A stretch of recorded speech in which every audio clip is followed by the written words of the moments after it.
what about the cities? The cities? Yes. Around it, get more.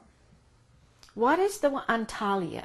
Okay. I love Antalya, but it's on the ocean. I mean, on the sea, and that's beautiful. But I love Istanbul because there's so much. I mean, Topkapi and the cistern and the streets and the food and the shopping and the Grand Bazaar and the mosques and the call to prayer, and Istanbul is an amazing city. I heard that the World Parliament of Religions, they meet every 5 years, is considering Istanbul, and the executive director of the World Parliament of Religions is someone that I have a connection to. So when he told me the cities that were being considered and Istanbul was listed, I said, please do it in Istanbul, because we could go back and the world, all of the world's religions would see Istanbul, this famous ancient city. That would be wonderful. So you can't, I don't think there's any city greater than that, than Istanbul. But I like the little villages too, it's very simple life, and the people in the on their carts and their horses, and you see the orange groves. So I liked being out in the country. I like the olives and the oranges, and I like the rural too. I don't just like the cities. Yeah. And you saw that, as you said, Turkey still is a cradle of many civilizations. For centuries, people lived together. Yes, yes. And how did it affect your views toward peace in the world? Well, Turkey is kind of a symbol, of so many civilizations. Judaism has been there, and Christianity has been there, and Islam has been there and still is, and all of these, the Byzantine and the Ottoman, and I mean all of the ancient civilizations that have been there. It is, that's a good way to put it, Noor, that it's a cradle of diversity that invites the world to share that. I think it's a great model. What I don't know, frankly, is are all of those different groups still living in peace in Turkey?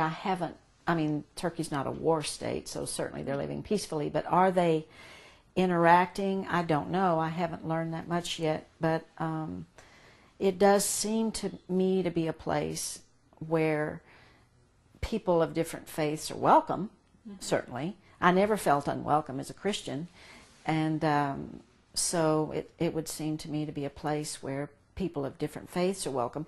But I think what Turkey's struggling with is the secular versus the religion, the religious. It's a secular state that's trying very hard to remain that way. And then there are religions that live in a secular state. There. Islam lives very strongly in Turkey, and Christianity. I don't know about Judaism in Turkey. I just don't know about it. But I think that's an issue that's got to be resolved before they can join the EEU, the European Union. Is it going to have enough secularity that it can be part of the union? But then are the people free to be Muslim if they want, or Christian if they want? I mean, Turkey, the ideas they're struggling with right now, while they're relatively, they're several hundred years old for America, that's kind of new for Turkey. It's not that old to have a secular state that allows religion. It's not that new of an idea. So I think that's part of the issue right now in Turkey. I really think it is. Did you come back with new projects or new ideas about interfaith dialogue? Well, yes, I always have that. I tend to be a rather creative person, and I tend to have a lot of projects.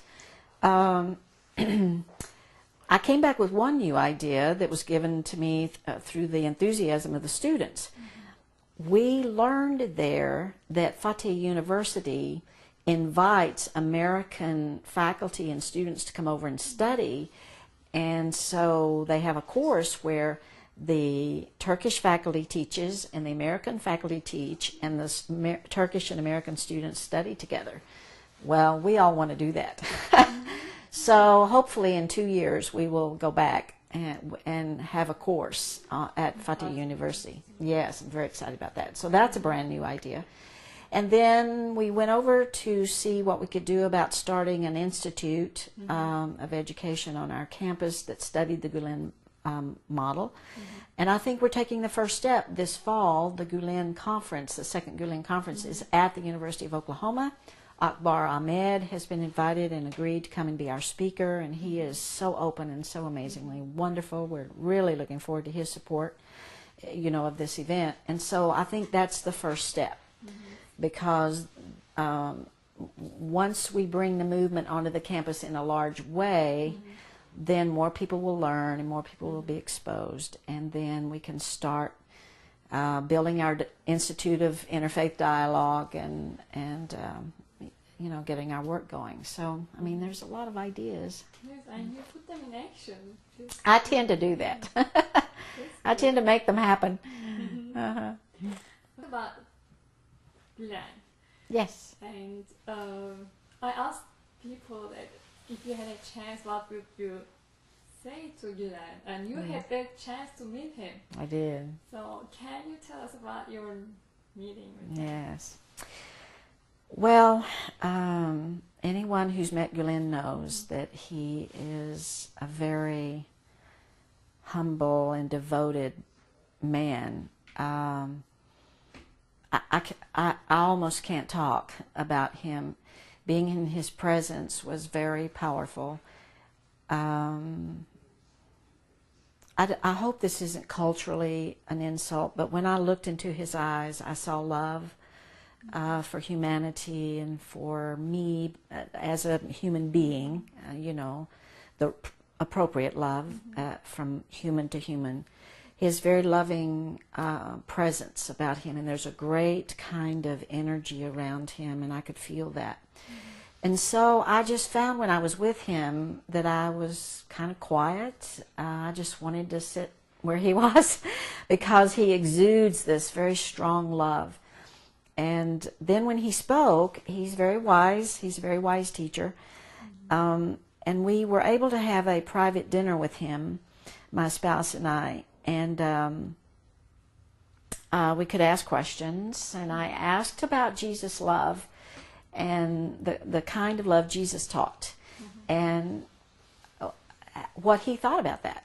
And it was a very beautiful conversation about, you know, his teacher and my teacher, and then God, Allah, who teaches all of us love. And that was a really nice exchange because he focuses so much on being a loving human being. But then I think what was most important to me was I asked him about women in the Institute of Interfaith Dialogue movement. And what are we going to do about the role of women? Because the interfaith movement says that men and women are equal. They have roles. They each must do work. And I wasn't seeing very much of that. And so I said, I'm worried because I'm not seeing a lot of work. Yeah, no.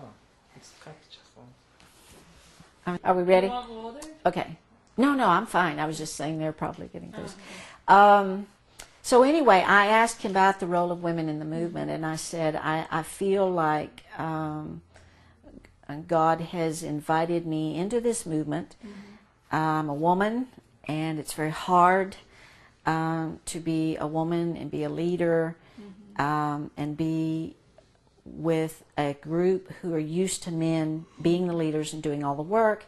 And how do we make the movement more balanced, because it won't work, it won't last if there's not balance, especially in America. The movement won't last.